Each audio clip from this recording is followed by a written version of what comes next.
ఇద్దరూ ఒకటే. ఆ సోమదేవ సూరి రాసినటువంటి బుక్కే కథా సరిచ్చాగరం. సరే, ఇప్పుడు అభిధాన చింతామణి అనేటువంటి బుక్కుని, ఇది అభిధాన చింతామణి అనేటువంటి బుక్కుని ఎవరు రాశారు అంటే, మీకు ఎప్పుడైనా పరిశిష్టా పర్వన్ బుక్ పేరు విన్నారా? ఎవరు? హేమచంద్రుడు. ఎవరండి? హేమచంద్రుడు. పరిశిష్టా పర్వన్ బుక్ను రాసింది ఎవరండి? హేమచంద్రుడు. ఎక్కడో పేరు విన్నామా? జైన మతానికి సంబంధించినటువంటి వ్యక్తి అని. అదేవిధంగా గుజరాత్ను పాలించిన సోలంకి వంశపు రాజుల కాలంలో ఉండేవాడని, కుమారపాలుడు జయసింహ సిద్ధరాజు ఆస్థానంలో ఉండేవాడని, దాదాపు 63 సంస్కృత గ్రంథాలు రాశాడు అని, దాంట్లో పరిశిష్టా పర్వన్ అనేటువంటిది ప్రముఖమైనదని. ఈ పరిశిష్టా పర్వన్ అనేటువంటి బుక్కును రాసిన హేమచంద్రుడు రాసిన బుక్కే అభిధాన చింతామణి, సంస్కృతంలో రాసినటువంటి బుక్కు. హేమచంద్రుడి బుక్ పేరే అభిధాన చింతామణి. హేమచంద్రుడు రాసినటువంటి బుక్ పేరే అభిధాన చింతామణి. ఈ అభిధాన చింతామణి అనేటువంటి బుక్లో శాతవాహనుడు అనేటువంటి దానికి ఏమని మీనింగ్ ఉంటుంది అంటే, ఇది సంస్కృతంలో రాసిన బుక్ అండి, సాంస్క్రిట్లో రాసినటువంటి బుక్.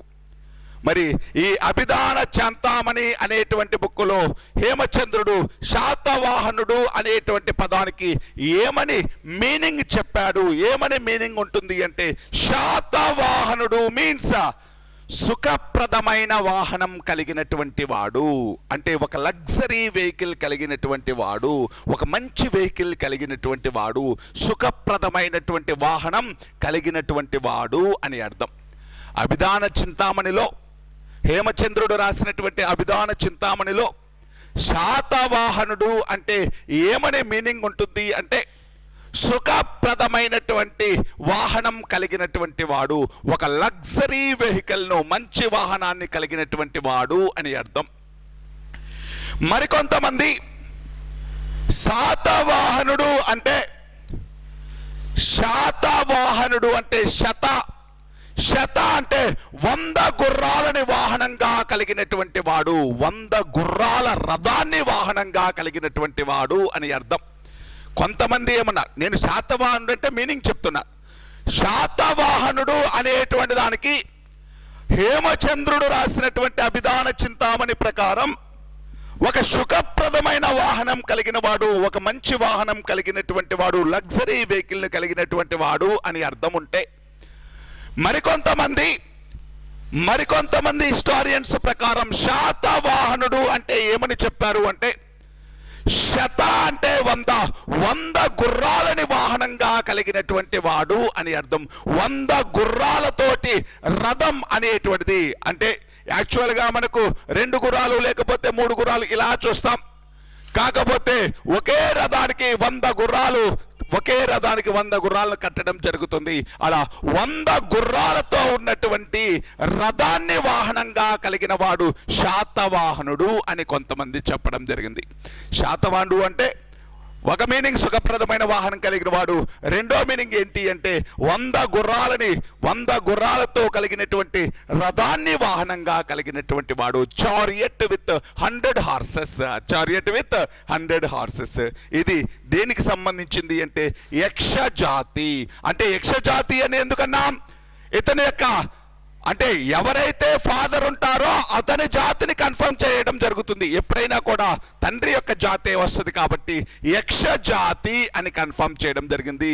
సాతుడు లేకపోతే యక్షుడి యొక్క కొడుకు కాబట్టి ఒక సాతుడికి లేకపోతే ఒక యక్షుడికి ఒక బ్రాహ్మణ స్త్రీకి పుట్టినటువంటి వ్యక్తి కాబట్టి ఈ బ్రాహ్మణ స్త్రీకి యక్షుడికి పుట్టినటువంటి శాతవాహనుడు అనేటువంటి వ్యక్తి స్థాపించిన రాజ్యం కాబట్టి వీళ్ళ యొక్క జాతి యక్ష జాతి అని కొంతమంది చెప్పడం జరిగింది. ఇది ఒకటి. నెక్స్ట్ వీళ్ళ జాతి మిశ్రమ జాతి, మిక్స్డ్ ట్రైబ్ అని.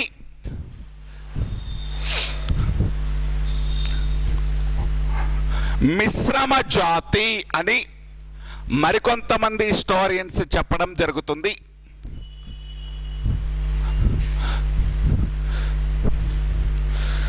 మిశ్రమ జాతి, మిక్స్డ్ ట్రైబ్.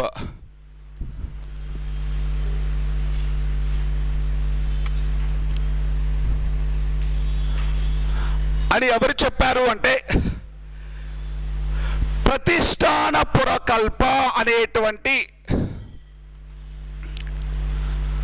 ప్రతిష్టానపుర కల్ప అనేటువంటి ప్రతిష్టానపుర కల్ప అనేటువంటి జైన బుక్, జైన్ లిటరేచర్, జైన బుక్ అనేటువంటి దానిని జినప్రభసూరి అనేటువంటి వ్యక్తి రాశాడు. ప్రతిష్టానపుర కల్ప అనేటువంటి బుక్కుని ప్రతిష్టానపుర కల్ప అనేటువంటి జైన బుక్కుని జినప్రభసూరి అనేటువంటి వ్యక్తి రాశాడు. ఈ జినప్రభసూరి అనేటువంటి వ్యక్తి ఏమని రాశాడు అంటే శాతవాహనుడు అనేటువంటి వ్యక్తి ఒక నాగరాజుకి, అదేవిధంగా ఒక బ్రాహ్మణ స్త్రీకి జన్మించినటువంటి వ్యక్తి.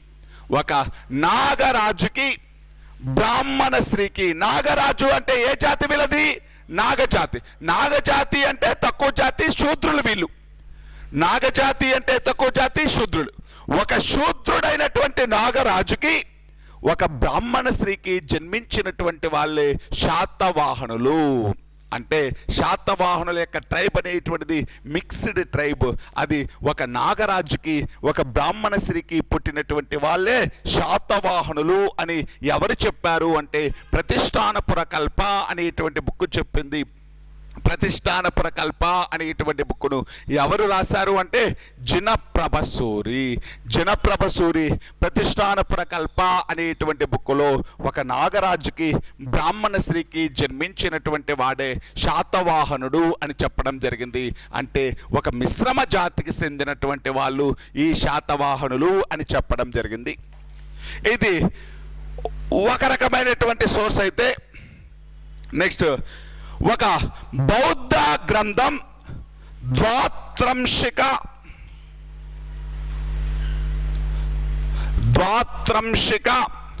పుత్తలిక.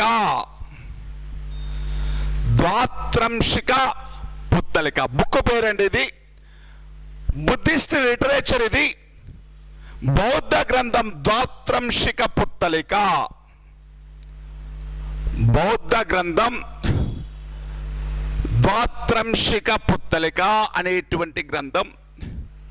ఈ ద్వాత్రంశిక పుత్తలిక అనేటువంటి బౌద్ధ లిటరేచర్ ఏమంటుంది అంటే ఒక బ్రాహ్మణుడికి, ఒక బ్రాహ్మణ మేల్కి, ఒక నాగా లేడీకి, అంటే ఆపోజిట్ అండి. ఒక బ్రాహ్మణ పురుషుడికి, నాగశ్రీకి జన్మించినటువంటి వాడే శాతవాహనుడు అంటుంది ద్వాత్రంశిక పుత్తలిక అనేటువంటి గ్రంథం. ద్వాత్రంశిక పుత్తలిక అనేటువంటి బౌద్ధ గ్రంథం ఒక బ్రాహ్మణుడికి, ఒక నాగజాతి స్త్రీకి జన్మించినటువంటి వాడే శాతవాహనుడు అంటుంది ద్వాత్రంశిక పుత్తలిక అనేటువంటి గ్రంథం. ద్వాత్రంశిక పుత్తలిక అనే గ్రంథం అంటే ప్రతిష్టానపుర కల్పనేమో ఒక నాగరాజుకి, బ్రాహ్మణ స్త్రీకి జన్మించిన వాడు అంటుంటే, ద్వాత్రంశిక పుత్తలికేమో ఒక బ్రాహ్మణుడికి, నాగశ్రీకి జన్మించిన వాడు అని చెప్పడం జరిగింది. అంటే కొంతమంది ఏమో వీళ్ళ యొక్క జాతి ఆర్యులు అన్నారు, మరికొంతమంది ఏమో ద్రవిడులు అన్నారు, మరికొంతమంది ఏమో వీళ్ళది యక్ష జాతి అన్నారు, మరికొంతమంది ఏమో బ్రాహ్మణ నాగ సంయోగం అన్నారు. ఇలా డిఫరెంట్ టైప్స్ ఆఫ్ స్టేట్మెంట్స్ ఇవ్వడం జరిగింది. Final conclusion majority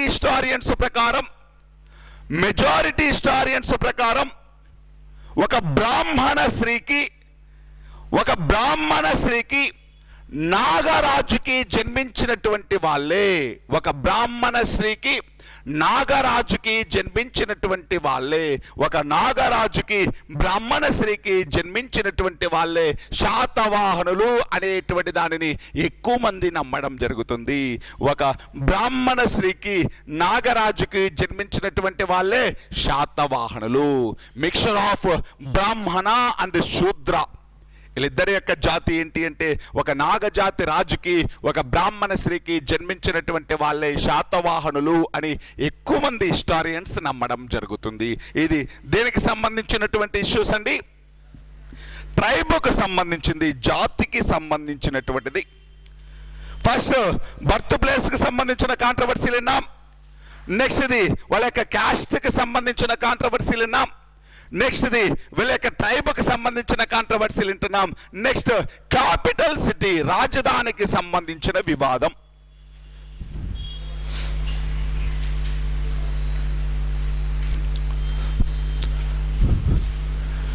capital city, రాజధానికి సంబంధించినటువంటి డిస్ప్యూట్స్ ఏమున్నాయి?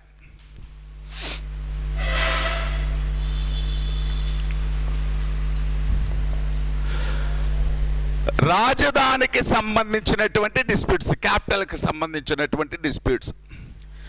ఇలా క్యాపిటల్ అనేటువంటిది కొంతమంది హిస్టారియన్స్ ప్రకారం కొండాపూర్ అని, మరికొంతమంది చరిత్రకారుల ప్రకారం శ్రీకాకుళం, దివిసీమ దగ్గర ఉండేటువంటి శ్రీకాకుళం అని, ఇంకా కొంతమంది హిస్టారియన్స్ ప్రకారం ప్రతిష్టానపురం అని, మరికొంతమంది హిస్టారియన్స్ ప్రకారం ధాన్య కటకం అని చెప్పడం జరిగింది. ఇలా క్యాపిటల్ సిటీకి సంబంధించి కూడా కాంట్రవర్సీ కలదు. కాకపోతే ఫైనల్ కన్క్లూజన్ లాగా హిస్టారియన్స్ ఫైనల్ కన్క్లూడ్ ఏం చేశారు అంటే, వీళ్ళు రాజ్యం ప్రారంభంలో అంటే రాజ్యాన్ని స్థాపించినప్పుడు వీళ్ళకు ఎక్కడి నుంచి రూల్ చేశారు అంటే, కొండాపూర్ అనేటువంటి ప్రాంతం, తెలంగాణలోని కొండాపూర్ ప్రాంతం నుంచి రూల్ చేశారు. ఇనీషియల్గా కొండాపూర్ను క్యాపిటల్గా చేసుకుని రూల్ చేశారు. కొండాపూర్ను క్యాపిటల్గా చేసుకుని రూల్ చేసి అక్కడ నుంచి వాళ్ళ సామ్రాజ్యం కొంచెం విస్తరించిన తర్వాత రాజధానిని కృష్ణా జిల్లాలోని శ్రీకాకుళం, కృష్ణా జిల్లాలోని శ్రీకాకుళం కృష్ణా డిస్ట్రిక్ట్ అండి. శ్రీకాకుళం కృష్ణా జిల్లాలోని శ్రీకాకుళంని రాజధానిగా చేసుకుని పరిపాలించారు. అదేవిధంగా ఇంకా వీళ్ళ యొక్క సామ్రాజ్యం అనేటువంటిది విస్తరించిన తర్వాత, ఇంకా వీళ్ళ యొక్క రాజ్యం అనేటువంటిది ఎక్స్టెండ్ అయిన తర్వాత, విస్తరించిన తర్వాత వీళ్ళ యొక్క రాజధాని అంటే ఇదంతా వీళ్ళ యొక్క కంట్రోల్లోకి వచ్చిన తర్వాత ఇక్కడ ఉన్నటువంటి ఈ గుజరాత్, మధ్యప్రదేశ్ ప్రాంతాన్ని పరిపాలిస్తున్నటువంటి క్షహరాట, కార్దమక వంశాలు అనేటువంటివి, క్షహరాట, కార్దమక వంశాలు అనేటువంటివి ఈ రెండు అంటే ఏ వంశాలు? క్షహరాట వంశం, కార్దమక వంశం. వీళ్ళ జాతి ఏంటి? శకులు. వీళ్ళు ఎవరు అంటే శకులు. ఈ క్షహరాట వంశం అనేటువంటిది గుజరాత్ ప్రాంతాన్ని రూల్ చేస్తున్నప్పుడు ఈ శకులైనటువంటి క్షహరాట వంశం నుంచి సరిహద్దులను రక్షించుకోవడం కోసం ఈ రాజధానిని, ఈ సరిహద్దును రక్షించుకోవడం కోసం రాజధానిని ప్రతిష్టానపురానికి మార్చారు. తర్వాత రాజధానిని శకుల నుంచి రక్షించుకోవడం కోసం, శకుల నుంచి రాజ్యాన్ని రక్షించుకోవడం కోసం, సరిహద్దులను కాపాడుకోవడం కోసం రాజధానిని ప్రతిష్టానపురానికి మార్చారు. అక్కడి నుంచి ఎక్కువ సంవత్సరాలు పరిపాలించడం జరిగింది. ఎక్కువ సంవత్సరాలు రాజధానిగా ఏదుంది అంటే, మెయిన్ హెడ్ క్వార్టర్ లేకపోతే మెయిన్ క్యాపిటల్ సిటీ ఏంటి అంటే ప్రతిష్టానపురం. మరి ప్రతిష్టానపురంని అప్ టు 23వ రాజు వరకు, 23వ శాతవాహన రాజు ఈ గౌతమిపుత్ర శాతకర్ణి వరకు కూడా ప్రతిష్టానపురాన్ని రాజధానిగా చేసుకుని పరిపాలించారు. కాకపోతే 24వ శాతవాహన రాజు అయినటువంటి 2వ పులోమావి, ఇతనికి వాసిష్ఠీపుత్ర పులోమావి అనేటువంటి పేరు కలదు. ఈ వాసిష్ఠి పుత్ర పులోమావి అనేటువంటి వ్యక్తి శకుల చేతిలో ఓడిపోతాడు. శకరాజు అయినటువంటి రుద్రదమనుడు చేతిలో ఓడిపోతాడు. శకుల చేతిలో ఓడిపోతాడు. శకుల రాజు అయినటువంటి రుద్రదమనుడి చేతిలో ఓడిపోవడం జరిగింది. శకుల చేతిలో ఓడిపోతాడు. శకరాజు అయినటువంటి రుద్రదమనుడి చేతిలో ఓడిపోతాడు. రుద్రదమనుడి చేతిలో ఓడిపోయి ఇంకా అక్కడి నుంచి పారిపోయి, అంటే రుద్రదమనుడి చేతిలో ఓడిపోయి ఇక్కడి నుంచి ఇంకా అతని నుంచి అతని యొక్క దాడుల నుంచి రక్షించుకోవడానికి మళ్ళీ ఆంధ్ర ప్రాంతానికి రాజధాని మార్చుకున్నాడు. ధాన్య కటకాన్ని రాజధానిగా చేసుకున్నాడు. నెక్స్ట్ తన యొక్క క్యాపిటల్ సిటీగా దేనిని మార్చుకున్నాడు అంటే ధాన్య కటకంకు రాజధానిగా మార్చుకున్నాడు. ఇలా డిఫరెంట్ టైమ్స్ లో వీళ్ళకి డిఫరెంట్ క్యాపిటల్స్ ఉండేటివి. మొత్తం ఈ 4 ప్రాంతాలను క్యాపిటల్ గా చేసుకుని రూల్ చేశారు శాతవాహనులు. ఇనీషియల్ గా కొండాపూరు, తర్వాత శ్రీకాకుళం, తర్వాత ప్రతిష్టానపురం, లాస్ట్గా ధాన్య కటకం నుంచి పరిపాలించడం జరిగింది. కాకపోతే ప్రధానంగా ఎక్కువ రోజులు ఎక్కడి నుంచి పరిపాలించారు అంటే ప్రతిష్టానపురం నుంచి పరిపాలించడం జరిగింది. ఎక్కువ కాలం దేనిని క్యాపిటల్గా చేసుకున్నారు అంటే ప్రతిష్టానపురం. దీని తర్వాత ఎక్కువ రోజులు దేన్ని క్యాపిటల్గా చేసుకున్నారు అంటే ధాన్య కటకము. ప్రతిష్టానపురంని ఎక్కువ రోజులు రాజధానిగా చేసుకుని రూల్ చేశారు. దాని తర్వాత రాజధాని ఏంటి అంటే ధాన్య కటకము అనే దాన్ని రాజధానిగా చేసుకుని పరిపాలించారు. ఇది రాజధానికి సంబంధించిన కాంట్రవర్సీ. అంటే వీళ్ళకి ఏదో ఒక క్యాపిటల్ సిటీ లేదు, 4 క్యాపిటల్ సిటీస్. అంటే 450 సంవత్సరాలు పరిపాలించినటువంటి శాతవాహనుల యొక్క చరిత్రలో 4 క్యాపిటల్ సిటీస్ అనేటువంటివి ఉండేటివి. ఇనీషియల్ గా కొండాపూరు, ఇక్కడ నుంచి కొంతకాలం శ్రీకాకుళం, ఇక్కడ నుంచి ఎక్కువ కాలం ప్రతిష్టానపురం, అక్కడి నుంచి మళ్ళీ ఎక్కడికి షిఫ్ట్ అయ్యారు అంటే ధాన్య కటకానికి షిఫ్ట్ అవ్వడం జరిగింది. అంటే శాతవాహనులు వాళ్ళ జీవిత కాలంలో 4 రాజధానులు కలిగి ఉన్నారు. యాక్చువల్గా 4 రాజధానుల్లో ఆప్షన్స్లో ఏదున్నా కరెక్టే, కానీ ఈ 4గింటిలో ఏదో ఒకటి మెయిన్ ఎప్పుడు కింద ఆప్షన్స్లో ప్రతిష్టానపురం ఖచ్చితంగా ఉండాలి. శాతవాహనులు అనగానే, శాతవాహనుల రాజధాని అనగానే మీకు ఏం గుర్తు రావాలి? ప్రతిష్టానపురం గుర్తు రావాలి. ప్రతిష్టానపురం తర్వాత ధాన్య కటకం. మీకు పర్టికులర్గా రాసేటప్పుడు లేకపోతే పర్టికులర్గా ఏదైనా డిస్క్రిప్టివ్లో రాసేటప్పుడు ఇవన్నీ రాజధానులు అనేటువంటి ఒక ఎక్స్ప్లెనేషన్ లాగా రాస్తే బాగుంది. ఒకవేళ ఎప్పుడైనా అడిగితే, లేకపోతే ఈ 4గింటిని రాజధానులుగా మీరు గుర్తుపెట్టుకోండి. ఈ 4 వీళ్ళు రాజధానులుగా చేసుకొని పరిపాలించారు. కాకపోతే మెయిన్ రాజధాని ఏంటి? ప్రతిష్టానపురం. సరే, ఇక్కడ మీకు ఒక సిటీ గురించి చెప్తున్నాను. ఏ సిటీ అది? ఇక్కడ శ్రీకాకుళం. శ్రీకాకుళం అనేటువంటిది ఒక్కసారి దానికి సంబంధించినటువంటి ఒక చిన్న స్టోరీ చెప్తాను. శ్రీకాకుళం అనేటువంటి దానికి సంబంధించి ఎక్కడుంది అని చెప్తున్నాను. కృష్ణా డిస్టిక్. ఇక్కడే అలా కరకట్ట మీద వెళ్తూ ఉంటే ఫస్ట్ శ్రీకాకుళం, తర్వాత మొవ్వ, కూచిపూడి, ఇటువంటి అన్నీ అలా కరకట్ట మీద అవనిగడ్డకి వెళ్ళే దారిలో కనిపిస్తూ ఉంటాయి. ఇవన్నీ కూడా కూచిపూడి అక్కడే ఉంటుంది. మొవ్వ అంటే కూచిపూడి తెలుసు, కూచిపూడి నాట్యానికి ప్రసిద్ధి చెందింది. దాంతోపాటు మొవ్వ అంటే మొవ్వ గోపాల పదాలు త్యాగరాజు. దాంతోపాటు క్షేత్రయ్య. ఎప్పుడైనా పేరు విన్నారా? క్షేత్రయ్య పేరు విన్నారా? విన్నింటారు. క్షేత్రయ్య అనేటువంటి వ్యక్తి. ఆయన రాసినటువంటి పోయమ్స్ ఏంటి? మువ్వ గోపాల పదాలు. ఆయన రాసినటువంటి స్టోరీస్, ఆయన పద్యాలు రాస్తాడు. మువ్వ గోపాల పదాలు అనేటువంటివి రాస్తాడు క్షేత్రయ్య. ఈ క్షేత్రయ్య అనేటువంటి వ్యక్తి ఇనీషియల్గా తంజావూరు నాయకరాజుల యొక్క ఆస్థానంలో ఉంటాడు. తంజావూరిని నాయకరాజులు రఘునాథ నాయకుడు, ఎప్పుడైనా పేరు వినే ఉంటారు. తంజావూరు శ్రీకృష్ణదేవరాయలు అని పిలుస్తాం రఘునాథ నాయకుడిని. ఈ రఘునాథ నాయకుడు అనేటువంటి వ్యక్తి శ్రీకృష్ణదేవరాయలంతటి ప్రసిద్ధి చెందినటువంటి వ్యక్తి. అలా ఇనీషియల్గా తంజావూరు నాయక రాజ్యంలో ఉంటాడు క్షేత్రయ్య. తర్వాత కాలంలో ఈ కుతుబ్ షాహీ రాజుల కాలం, అంటే కుతుబ్ షాహీ ఆస్థానికి వస్తాడు. అబ్దుల్లా కుతుబ్ షా అనేటువంటి వ్యక్తి యొక్క రాజ్యంలో కొంతకాలం ఉంటాడు. తర్వాత వివిధ రకాలైనటువంటి క్షేత్రాలు అంటే దేవాలయాలన్నీ సందర్శించి క్షేత్రయ్య అనేటువంటి పేరు వస్తుంది. ఒరిజినల్ పేరు వరదయ్య. అతని యొక్క ఒరిజినల్ పేరు ఏంటండి? వరదయ్య. అతని యొక్క బర్త్ ప్లేసే మౌవ్వ. అందుకే మౌవ్వ గోపాల పదాలు అనేటువంటివి రాస్తాడు. ఎవరు? వరదయ్య. వరదయ్య పేరే ఎలా మారింది? క్షేత్రయ్య. ఇనీషియల్గా ఎక్కడున్నాడు? తంజావూరు నాయక రాజుల ఆస్థానంలో.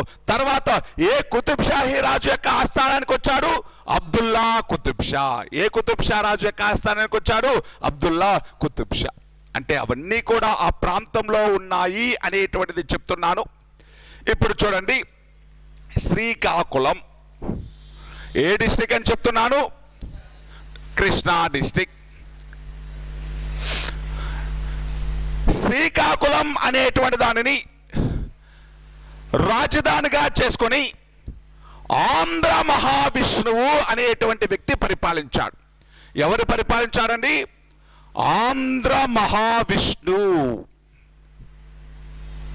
ఆంధ్ర మహావిష్ణువు అనేటువంటి వ్యక్తి పరిపాలించాడు. కృష్ణా జిల్లాలోని శ్రీకాకుళాన్ని రాజధానిగా చేసుకొని ఆంధ్ర మహావిష్ణువు అనేటువంటి వ్యక్తి పరిపాలించాడు. ఈ ఆంధ్ర మహావిష్ణువు యొక్క ఫాదర్ పేరు సుచీంద్రుడు. ఆంధ్ర మహావిష్ణువు యొక్క ఫాదర్ పేరు సుచీంద్రుడు. ఆంధ్ర మహావిష్ణువు యొక్క ఫాదర్ పేరు సుచీంద్రుడు. ఈ ఆంధ్ర మహావిష్ణువు అనేటువంటి వ్యక్తి నిశంభుడు అనేటువంటి ఒక వ్యక్తిని ఓడించాడు. నిశంభుడు అనేటువంటి ఒక రాజుని ఓడించాడు. మళ్ళీ చూడండి, కృష్ణా డిస్ట్రిక్ట్లోని శ్రీకాకుళం అనేటువంటి ప్రాంతాన్ని ఆంధ్ర మహావిష్ణువు పరిపాలించాడు. రాజు పేరండి ఆంధ్ర మహావిష్ణువు. ఇతని యొక్క ఫాదర్ పేరు సుచీంద్రుడు. ఇతను ఎవరితో యుద్ధం చేసి, అంటే ఇతను గుంటూరును పరిపాలించేటువంటి రాజుని. నిశంభుడు ఏ ప్రాంతాన్ని రూల్ చేస్తున్నాడు అంటే గుంటూరు ప్రాంతాన్ని రూల్ చేస్తున్నాడు. గుంటూరు ప్రాంతాన్ని రూల్ చేస్తున్నటువంటి నిశంభుడు అనేటువంటి వ్యక్తిని ఓడించాడు ఆంధ్ర మహావిష్ణువు. మరి ఆంధ్ర మహావిష్ణువు తొలితరం అండి. తొలితరము అంటే ఇనీషియల్ డేస్ లో శాతవాహనుల కంటే ముందు ఆంధ్ర ప్రాంతాన్ని రూల్ చేసినటువంటి వాళ్ళలో ఆయన కూడా ఒకడు. శాతవాహనుల కంటే ముందు ఆంధ్ర ప్రాంతాన్ని రూల్ చేసినటువంటి వాళ్ళలో ఆంధ్ర మహావిష్ణువు కూడా ఒకడు. మరి ఈ ఆంధ్ర మహావిష్ణువుకి ఒకరోజు కలలో విష్ణువు కనిపించి, లార్డ్ విష్ణువు కనిపించి నా కోసం ఇక్కడ ఒక టెంపుల్ని నిర్మించు, ఒక గుడిని నిర్మించు అని చెప్తే ఈ ఆంధ్ర మహావిష్ణువు శ్రీకాకుళంలో విష్ణువు కోసం ఒక టెంపుల్ని నిర్మించాడు. అదే ఆంధ్ర మహావిష్ణువు దేవాలయం. ఆంధ్ర మహావిష్ణువు దేవాలయం. దీనినే ఏమని పిలుస్తారు అంటే శ్రీకాకుళాంధ్ర మహావిష్ణువు దేవాలయం. శ్రీకాకుళాంధ్ర మహావిష్ణువు దేవాలయం అని పిలుస్తాం. శ్రీకాకుళాంధ్ర మహావిష్ణువు దేవాలయాన్ని ఎవరు నిర్మించారు? ఆంధ్ర మహావిష్ణువు అనేటువంటి ఒక రాజు నిర్మించాడు. తన కోసం ఒక దేవాలయాన్ని నిర్మించమంటే ఈ ఆంధ్ర మహావిష్ణువు కోసం ఒక దేవాలయం నిర్మించాడు. శ్రీకాకుళాంధ్ర మహావిష్ణువు దేవాలయం ఎక్కడుంది? శ్రీకాకుళాంధ్ర మహావిష్ణువు దేవాలయం శ్రీకాకుళం, కృష్ణా జిల్లా. ఇప్పుడు శ్రీకాకుళాంధ్ర మహావిష్ణువు దేవాలయం అనేటువంటి దాన్ని నిర్మిస్తే శ్రీకృష్ణదేవరాయలు అనేటువంటి వ్యక్తి 14th సెంచరీ అంటే 15th సెంచరీలో శ్రీకృష్ణదేవరాయలు అనేటువంటి వ్యక్తి గజపతులపై యుద్ధం చేసి గజపతులని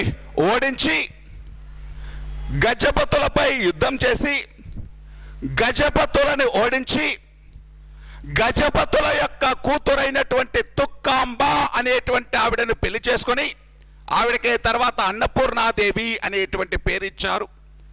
మరి ఈ గజపతుల యొక్క కూతురిని పెళ్లి చేసుకొని మళ్ళీ ఆయన రాజ్యానికి తిరిగి వెళ్తా ఉంటాడు.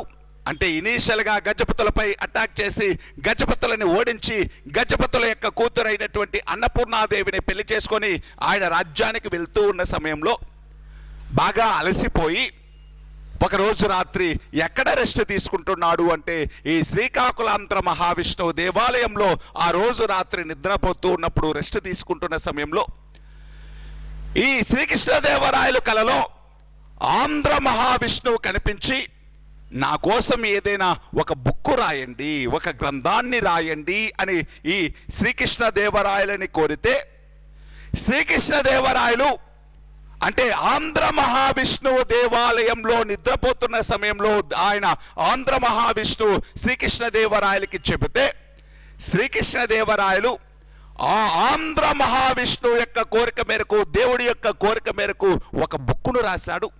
ఆ బుక్కు పేరే ఆముక్తమాల్యాద. ఆ బుక్కు పేరేంటండి? ఆముక్తమాల్యాద.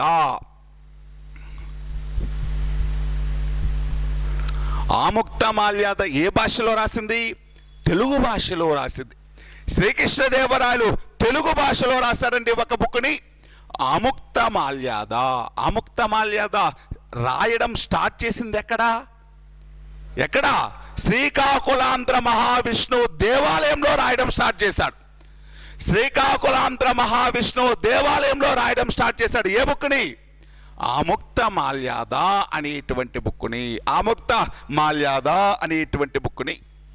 మరి ఈ ఆముక్తమాల్యాద అనేటువంటి ఈ బుక్కులో ఈ విష్ణువుకు సంబంధించినటువంటి స్టోరీస్ ఉంటాయి. దానితో పాటు ఆముక్తమాల్యాద అనేటువంటి బుక్కులో దేశ భాషలందు తెలుగు లెస్స అనేటువంటి సెంటెన్స్ కూడా ఉంటుంది. ఆముక్తమాల్యాద అనేటువంటి బుక్కులో దేశ భాషలందు తెలుగు లెస్స అనేటువంటి ఈ కొటేషన్ని, ఈ సెంటెన్స్ని, ఈ పద్యాన్ని ఎవరు ఉపయోగించారో మొదటిసారిగా, దేశ భాషలందు తెలుగు లెస్స అని మొదటిసారిగా అన్న వ్యక్తి ఎవరు? శ్రీకృష్ణదేవరాయలు. ఏ బుక్కులో అన్నాడు? ఆముక్తమాల్యాద అనేటువంటి బుక్కులో దేశ భాషలందు తెలుగు లెస్స అన్నాడు. తెలుగులో రాస్తూ ఆముక్తమాల్యాదని ఇలా చెప్పాడు. దేశ భాషలందు తెలుగు లెస్స అన్నాడు శ్రీకృష్ణదేవరాయలు. ఎక్కడ రాశాడు ఈయనని? ఆముక్తమాల్యాద రాయడం స్టార్ట్ చేసింది ఎక్కడ? శ్రీకాకుళాంధ్ర మహావిష్ణువు దేవాలయంలో రాయడం స్టార్ట్ చేశాడు. శ్రీకాకుళాంధ్ర మహావిష్ణువు దేవాలయాన్ని ఎవరు నిర్మించారు? ఆంధ్ర మహావిష్ణువు అనేటువంటి రాజు నిర్మించాడు. ఆ శ్రీకాకుళాంధ్ర మహావిష్ణువు దేవాలయం ఏ జిల్లాలో ఉంది? కృష్ణా జిల్లాలో ఉంది. అక్కడ ఈ శ్రీకృష్ణదేవరాయలు విష్ణువు పైన రాసినటువంటి బుక్ పేరే ఆముక్తమాల్యాద. తెలుగు భాషలో రాశారు. ఈ బుక్కులోనే దేశ భాషలందు తెలుగు లెస్స అనేటువంటి సెంటెన్స్ కూడా ఉపయోగించడం జరిగింది. ఇది దేనికి సంబంధించింది? శ్రీకాకుళానికి సంబంధించింది. శ్రీకాకుళానికి సంబంధించిన స్టోరీ ఆంధ్ర మహావిష్ణువు యొక్క దేవాలయానికి సంబంధించింది అనేటువంటిది చెప్పాను. ఓకేనా? సరే. క్యాపిటల్కు సంబంధించినటువంటి కాంట్రవర్సీలు అయిపోయిన తర్వాత నెక్స్ట్ రాజుల సంఖ్య ఎంత? వీళ్ళ యొక్క రాజుల సంఖ్యకు సంబంధించి, నంబర్కు సంబంధించి కూడా కాంట్రవర్సీ ఉంది. వీళ్ళ యొక్క నంబర్కు సంబంధించి కూడా కాంట్రవర్సీ ఉంది. మత్స్య పురాణం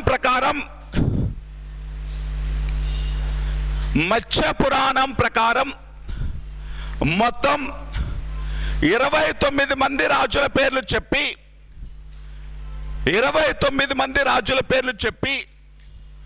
30 మంది రాజులు 450 సంవత్సరాలు పరిపాలించారు అంటుంది. అదేవిధంగా వాయు పురాణం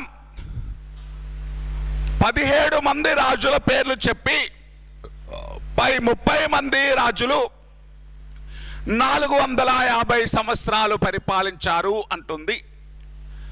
ఈ రెండు పురాణాలని, మత్స్య పురాణం, వాయు పురాణం మరియు శాసనాలను ఆధారంగా చేసుకొని, మత్స్య పురాణం, వాయు పురాణం మరియు శాసనాలను ఆధారంగా చేసుకొని మొత్తం శాతవాహన రాజులు అనేటువంటి వాళ్ళు, శాతవాహనులు అనేటువంటి వాళ్ళు 30 మంది, వీళ్ళు 450 సంవత్సరాలు పరిపాలించారు అని చెప్పచ్చు.